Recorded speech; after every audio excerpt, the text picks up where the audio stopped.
Hi అండి, ఈరోజు నేను ఇడ్లీ పిండితో బోండాలు సింపుల్గా టేస్టీగా క్రిస్పీగా ఎలా చేయాలో చూపించబోతున్నానండి. ఇడ్లీ పిండి కొంచెం తీసుకున్నానండి. జారుగా ఉండే బోండా సరిగ్గా రాదు కదండి, ఆయిల్ ఎక్కువ పీల్చేసుకుంటుంది. అందుకని హాఫ్ కప్పు గోధుమ పిండిని మిక్స్ చేసుకొని బాగా కలుపుకుంటున్నానండి. 1 స్పూన్ సాల్ట్, కొన్ని ఉల్లిపాయ ముక్కలు, కరివేపాకు, 4 పచ్చిమిరపకాయలు సన్నగా కట్ చేసి వేసేసుకోండి.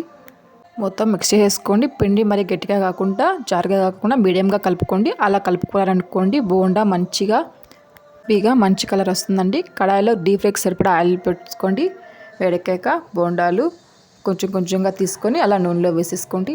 ఎక్కువ వేయద్దండి, కొంచెం గ్యాపిస్తా వేసుకోండి. అలా వేసుకున్నారనుకోండి బోండాలు బాగా తేలి బాగా వస్తాయండి. విడివిడిగా వస్తాయి, అతుక్కోకుండా ఉంటాయి.